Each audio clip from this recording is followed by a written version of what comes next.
Students, आज मैं फिर हाजिर हूँ तुम्हें हिंदी का एपिसोड 6 लेकर। और इस एपिसोड 6 में हम पढ़ेंगे संधि विच्छेद का पार्ट 2। क्या पढ़ेंगे? संधि विच्छेद का पार्ट 2। इसमें हम पढ़ेंगे व्यंजन संधि एंड विसर्ग संधि। व्यंजन एंड विसर्ग संधि, ये दोनों संधि हम इसमें पढ़ने जा रहे हैं। तो एक एक करके मैं तुम्हें बता रहा हूँ बच्चे, सामान्य तौर पे समझो। व्यंजन संधि के कई सारे रूल्स होते हैं। इन व्यंजन संधि के रूल का पहला नियम यहाँ याद रखेंगे हम लोग। कहता है यदि म के बाद, सबसे पहली बात जानेंगे हम व्यंजन संधि की पहचान कैसे करेंगे। व्यंजन संधि में जब भी हम कोई शब्द लिखते हैं, जैसे सम प्लस कल, मान लो मैं लिख रहा हूँ और इसके मिलने से बनता है संकल्प। अगर हम ऐसा लिखते हैं तो गलत हो जाएगा। व्यंजन संधि में पहला शब्द जो लिखते हैं इसके अंत में हलंत जरूर रहता है, ये पहचान होती है बच्चे। हलंत देने का मतलब हुआ, जैसे ये म है, म का मतलब हुआ इसमें म हलंत और प्लस अ स्वर इसमें लगा हुआ है। इस तरीके से इसमें म में अ लगाने से हमारा बनेगा पूरा म। तो इस तरीके से बच्चे हम समझते हैं, यदि म के बाद, हम नियम इसका समझते चलो। व्यंजन संधि, यदि म के बाद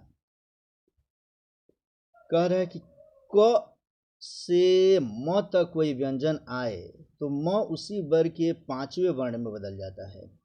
इसे अनुस्वार के रूप में दर्शाया जाता है। कुल मिलाकर समझेंगे, कभी भी अगर म के बाद अगर क वर्ग, च वर्ग, ट वर्ग, त वर्ग और प वर्ग, इसमें से कोई भी वर्ग का अगर इसमें से कोई अक्षर आता है तो हम याद रखेंगे क है, च है, ट है, त है, प है, कुछ भी आए तो ये अपने या तो तीसरे या 5वें वर्ण में बदल जाता है। अर्थात क जो होता है वह या तो ग में बदलेगा और नहीं तो अंग में ये अंग में बदल जाएगा, याद रख लेना। जैसे देखो, अगर म के बाद अगर क से म तक कोई व्यंजन आए तो म उसी वर्ग के 5वें वर्ण में बदल जाता है। जैसे सम प्लस कल्प बराबर संकल्प, सम प्लस चित बराबर संचित। यहाँ इय का बोध कराता है, यहाँ यह अंग का बोध कराता है, 5वां वर्ण में बदल रहा है। सम प्लस चार बराबर संचार, ये भी इय का बोध कराता है। याद रखते चलेंगे हम लोग, चूंकि च। उसी प्रकार ये मूल नियम है, पढ़ते चलेंगे बच्चे। कहता है कि सम प्लस भावना, हलंत नहीं देंगे तो गलत हो जाएगा। ये सब में हलंत रहेगा, याद रख लेना। हलंत नहीं रहेगा तो वह स्वर संधि हो जाएगा। तो सम प्लस भावना बराबर संभावना, सम प्लस देह संदेह, स्टार लगाते हैं, संभावना पर भी स्टार लगाते हैं। सम प्लस भाव संभव, इसीलिए हम लिखेंगे सम प्लस, इसमें भाव लिखेंगे तो क्या हो जाएगा संभव। सम प्लस पूर्ण संपूर्ण, सम प्लस गीत संगीत, सम प्लस बंध संबंध। यहाँ भाव को भाव लिख लेंगे हम लोग, सम प्लस भाव बराबर संभव। इस तरीके से सम प्लस बंध बराबर संबंध, सम प्लस गीत बराबर संगीत, सम प्लस पूर्ण बराबर संपूर्ण। ये सब पर स्टार लगा लेना बच्चे, ये सब का सब महत्वपूर्ण है। अब हम पढ़ते हैं उसी प्रकार। यहाँ देखो, कहता है कि सम प्लस न्यास बराबर संन्यास, स्टार लगाता हूँ मैं। ऊपर भी बिंदु रहेगा, न भी रहेगा इसमें, ये देख लो। कहता सम प्लस गति बराबर संगति, कहता सम प्लस मुख बराबर सम्मुख। इस तरीके से ये सब का सब हमारा हुआ व्यंजन वर्ण। अब कहते हैं यदि म का मेल म से होता है तो द्वित्व म हो जाता है। अर्थात अगर पहले वाले शब्द में भी म हो, अगला शब्द का शुरुआत भी म से हो, तो यह डबल म इसके लिए हम प्रयोग करते हैं। और इसी प्रकार जैसे हम यहाँ देखते हैं, देखो कहता है कि सम प्लस मोहन सम्मोहन, स्टार लगाता हूँ मैं यहाँ पर। सम प्लस पति संपत्ति, यहाँ आधा म हो गया। तो ये कभी कभी ये ऑप्शनल है, तो ये देख लेंगे, डबल म न होकर यहाँ पर आधा म हो जाता है। तो व्यंजन वर्ण में कहीं कहीं ऐसा भी मिलेगा, सम प्लस मति बराबर सम्मति। ये हम ठीक से समझेंगे। उसी प्रकार यहाँ देख लो, चूंकि यह संपत्ति है, प है, ये म था तो डबल हो गया, ये म नहीं प है इसीलिए सिंगल है, इतना दिमाग में इसको रखना। अब कहते हैं सम प्लस मान बराबर सम्मान, फिर डबल म हो गया। इस तरीके से हम अगला देखते हैं, इसमें से अगला नियम इसका कहता है यदि म के का मेल कहता है य र ल व तालव्य स मूर्धन्य स दंत स ह से हो तो म अनुस्वार में बदल जाता है। किस में बदल जाएगा? अनुस्वार में बदल जाएगा। तो म का मेल य र ल व तालव्य स से हो तो म अनुस्वार में बदल जाता है। जैसे हम इसको एग्जाम्पल के तौर पे देख सकते हैं। यहाँ पर देखो बच्चे, कहता है, यहाँ देखेंगे, सम प्लस यम बराबर संयम, सम प्लस युक्त बराबर संयुक्त, स्टार लगा रहा हूं मैं, सम प्लस लग्न संलग्न, सम प्लस रक्षण संरक्षण, सम प्लस सार बराबर संसार, डबल स्टार लगा रहा हूं, बार बार पूछता है। सम प्लस हार बराबर संहार, याद रखना। इसी तरीके से इसमें आगे पढ़ेंगे हम लोग, देख लो, सम प्लस योग बराबर संयोग, असम प्लस सर्ग बराबर संसर्ग। उसी प्रकार है सम प्लस कृत बराबर संस्कृत, ये भी हम पढ़ लेंगे बच्चे, ये स्पेशल रूल में आता है, आगे हम पढ़ेंगे इसमें से, समझो। कहता है कि जब स से पहले अ आ से भिन्न कोई अन्य स्वर आ जाए तो प हो जाता है। जैसे देखो, ये है स सेक, और इसके पहले हमारा क्या है, अ आ से हटकर अलग कोई स्वर या आ जाए तो स का प होता है। जैसे देखो, अभी, अभी में सेक जोड़े हैं तो ये स का प नहीं मूर्धन्य स हो जाता है, याद रखना, ये प नहीं होता है, इस प को पेट काट देंगे, पेट कटवा स बोलते हैं, या मूर्धन्य स होता है। जैसे अभी प्लस सेक बराबर अभिषेक, ये दंत स का से आया है तो ये मूर्धन्य स का शेक बदल गया है, अभिषेक। इसे याद रखेंगे ठीक से। यह थोड़ा सा रूल से अलग हटकर होता है, लेकिन इसे हम समझते चलेंगे बच्चे। तो वी प्लस सम बराबर विषम, देख लो, दंत स का स मिला है तो ये मूर्धन्य स हो गया है। नी प्लस सेद निषेध, ये तीनों पे स्टार लगाता हूँ, बार बार बच्चे इस पर मिस्टेक करते हैं। सु प्लस सुप्ति सुषुप्ति, डबल स्टार, ये बार बार मैं बता रहा हूँ, डबल स्टार, ये हुआ सुषुप्ति। तो हम पढ़ लिए अभी तक व्यंजन वर्ण। व्यंजन वर्ण के बाद अब हम पढ़ने जा रहे हैं, व्यंजन संधि के बाद पढ़ेंगे विसर्ग संधि। विसर्ग संधि को हम ज्वाइनिंग ऑफ विसर्ग कहते हैं हम लोग। विसर्ग को इंग्लिश में विसर्ग ही कहते हैं। कहता है कि जब विसर्ग का मेल किसी स्वर या व्यंजन के साथ होता है तब विसर्ग में होने वाले परिवर्तन को विसर्ग संधि कहते हैं। जैसे नि प्लस बल बराबर निर्बल, याद रखेंगे, जब भी विसर्ग संधि पढ़ेंगे तो कोई भी शब्द दिया रहेगा बच्चा, उसके बाद विसर्ग जरूर लगाएंगे। जिससे नि प्लस जल क्या हो जाएगा हमारा, निर्जल, नि प्लस बल निर्बल, नि प्लस झर निर्झर। तो इसके भी कुछ प्रमुख नियम है जो इस प्रकार है। विसर्ग कभी कभी ओ हो जाता है, विसर्ग का ओ होना, जैसे मनः प्लस रथ मनोरथ, स्टार लगाता हूँ, इसमें कोई खास नियम नहीं रहता है, कई नियमों का समावेश होता है। इसको बनाने का सबसे आसान तरीका है कि इसको रिपीट करना है, एक बार नहीं बल्कि इसको बार बार हम रिपीट करेंगे। तो मनः प्लस रथ बराबर मनोरथ, अधः प्लस गति बराबर अधोगति, तपः प्लस बल बराबर तपोबल, मनः प्लस बल बराबर मनोबल। काफ़ी इम्पोर्टेंट, मनोरथ और मनोबल ये बार बार पूछता है बच्चे। हालांकि सभी शब्दों पर ध्यान देना है हम लोग को, लेकिन ये निश्चित रूप से यहाँ ध्यान देते चलो। मनः प्लस हर बराबर मनोहर, कहे मनो विनोद का विच्छेद करें तो बनेगा मनः प्लस विनोद बराबर मनोविनोद। इस तरीके से विसर्ग का र होना, विसर्ग कभी कभी र हो जाता है। कब र हो जाता है? एग्जाम्पल से ही समझो, जैसे अभी ने मैं बताया, नी प्लस अर्थक निरर्थक। स्टार लगाते हैं, नी प्लस धन निर्धन, नी प्लस धन निर्धन। इसी प्रकार कई सारे एग्जाम्पल इसमें आते हैं जो हमें एग्जाम्पल की सहायता से ही याद रखना है। नी प्लस उत्साह निरुत्साह, स्टार लगाते हैं। नी प्लस विघ्न निर्विघ्न, नी प्लस गुण निर्गुण, जिसको बिना देखे हुए गुण गाते हैं निर्गुण कहलाता है बच्चे।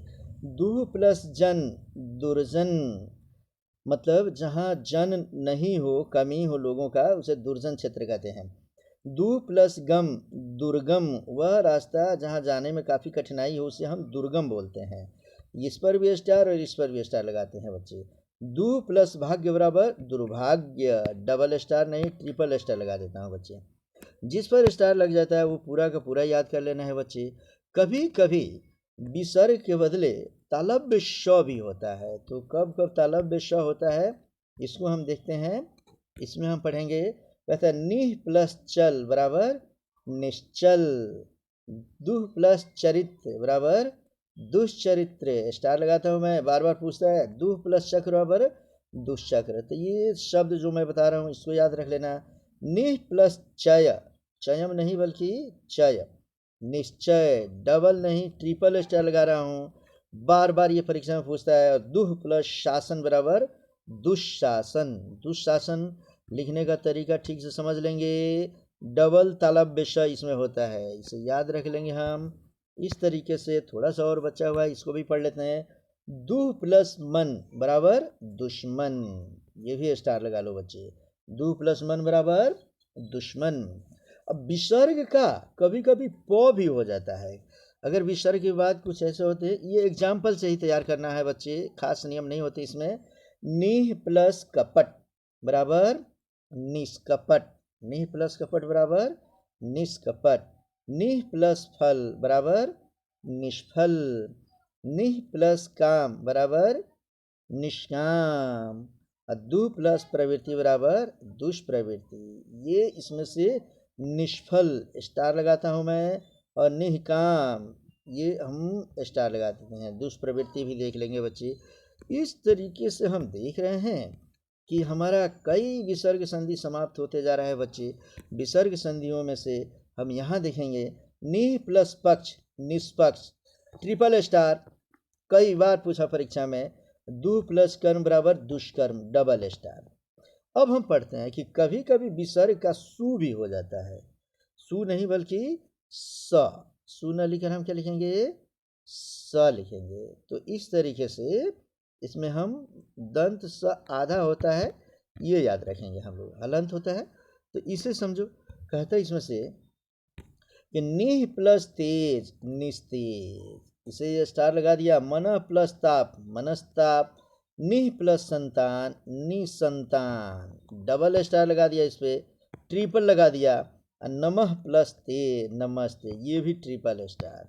बार बार पूछता है बच्चे ये, तो इसको भूलोगे नहीं। जिस पर मैं star double star triple star लगा रहा हूँ उसको पूरा का पूरा देख लेंगे बच्चे। और लास्ट में अब हम पढ़ने जा रहे हैं, विसर्ग का कभी कभी लोप भी हो जाता है, जिससे नि प्लस रव बराबर नीरव। और जब लोप होता है बच्चे तो उस समय जो छोटी की मात्रा होती है वो बड़ी में बदल जाती है। जैसे नि प्लस रज बराबर नीरज, निह छोटी से है और यहाँ नीरज बड़ी से। निह प्लस रोग बराबर निरोग, डबल नहीं ट्रिपल स्टार। बार बार पूछता है, कभी भी निरोग लिखना होगा तो हम लोग निरोग बड़ी की मात्रा से ही निरोग लिखेंगे, छोटी की मात्रा से निरोग कभी नहीं लिखेंगे बच्चे। उसी का निह प्लस रस बराबर नीरस, जिसको पढ़ने में बिल्कुल रस न आनंद न उसको हम नीरस बोलते हैं बच्चे। इस तरीके से अंतिम उदाहरण हम पढ़ने जा रहे हैं बच्चे कि विसर्ग का बना रहना। कभी कभी विसर्ग बने रहता है अपने जगह पे, जैसे इसमें देख लो बच्चे, कहता है कि अंतः प्लस करण बराबर अंतःकरण, ये याद रख लेना। प्रातः प्लस काल बराबर प्रातः काल, स्वतः प्लस पूर्ण बराबर स्वतः पूर्ण, स्वतः प्लस सिद्ध बराबर स्वतः सिद्ध। ऐसे संधियों को हम संयोग के नाम से भी जानते हैं। इसको हम संधि न कह के संयोग भी कहते हैं। तो हमें इतना याद रख लेना है बच्चे। अब हिंदी की अपनी कुछ संधि है, उसको भी समझेंगे। तो अब मैं तुम्हें पढ़ाने जा रहा हूँ बच्चों की हिंदी की अपनी संधि। हिंदी की कुछ अपनी संधि होती है, सब रूल से अलग होती है बच्चे। हिंदी के अपने शब्दों के मेल के लिए कुछ नियम विकसित हो गए हैं, जैसे ह्रस्वीकरण। ह्रस्वीकरण क्या है, इसे समझेंगे हम लोग। कहता है कि यदि दो शब्दों को हम जोड़ते हैं तो ऑटोमेटिक सेम का सेम आ जाता है। आम प्लस चूर, तो इसमें आम आकार है, लेकिन जैसे ही ये जुड़ता है तो यह बदल कर अ में हो जाता है। बड़ी ई की मात्रा होगी तो वो जुटेगा तो छोटी ई में हो जाएगा। इसके लिए बहुत कम शब्द है, जैसे आम चूर मिलेगा तो हो जाएगा आमचूर। आम प्लस चूर नहीं होता है, आम प्लस चूर होता है। इसी प्रकार कुछ एग्जाम्पल इसमें है बच्चे, इसे याद रख लेना तुम लोग, क्योंकि ये पूछता है कई बार। कहता है कि लड़का प्लस पन बराबर लड़कापन नहीं बल्कि लड़कपन। याद रखेंगे, लड़का, ये देखो ये दिया है लड़का, लड़का में का लगा है, माने क्या लगा है का, लेकिन लड़कपन लिखेंगे बनेगा तो क्या हो जाएगा लड़कपन। का जो होता है इसमें का आकार ह्रस्व हो जाता है और क हो जाता है। हथकड़ी, हाथ प्लस कड़ी, याद रखेंगे, ये स्टार लगाएंगे हम लोग। कान कटा, कन कटा, कान कटा को क्या हम जोड़ेंगे तो हो जाएगा कन कटा। अच्छा, अब कुछ ऐसे भी वर्ण होते हैं जिसको जोड़ते समय उसका लोप हो जाता है। लोप, किसी वर्ण का लुप्त हो जाना, जैसे पानी प्लस घाट, इसमें इकार का लोप हो गया बच्चे, तो ये हो गया पनघट। पानी घट नहीं होगा, क्या होगा पनघट। छोटा प्लस पन बराबर छुटपन, छोटापन नहीं होगा छुटपन होता है। याद रखेंगे हम लोग, ध्यान रहे। अब इसमें कुछ और शब्दों को जाने। अभी, अब ही को बदल देते हैं तो क्या बदल जाता है अभी। तब ही को बदल देते हैं तो बनता है तभी। सब ही को बदल देंगे तो क्या बनेगा सभी। माने अब और ही मिलेगा तो अब अभी, तब और ही मिलेगा तो तभी, और सब प्लस ही मिलेगा तो सभी। इस तरीके से बच्चे हमारा संधि समाप्त हो गया। इसमें अंतिम एग्जाम्पल यहाँ दिया हुआ है, देख लो। कहते हैं वही, माने वह प्लस ही मिलेगा तो क्या हो जाएगा वही। जैसे शब्दों में भी दो निकटस्थ ध्वनियों के मिलने से परिवर्तन हुआ है इत्यादि जो एग्जाम्पल में दिया, ये सभी एग्जाम्पल में दो नज़दीक के वर्ण जुटे हैं तो उसमें नज़दीक के ध्वनियों में परिवर्तन हो गया है, किंतु अब ये स्वतंत्र शब्द के रूप में मान्य हो गए हैं। अब इन्हें स्वतंत्र माना जाता है बच्चे। इस तरीके से हमारा ये समाप्त हुआ। अब अगला वीडियो हमारा रहेगा उपसर्ग, प्रत्यय और समास का। तो पहले हम उपसर्ग पढ़ेंगे, फिर प्रत्यय पढ़ेंगे, फिर समास पढ़ेंगे। मिलते हैं हम लोग फिर नेक्स्ट वीडियो में। ठीक है बच्चों।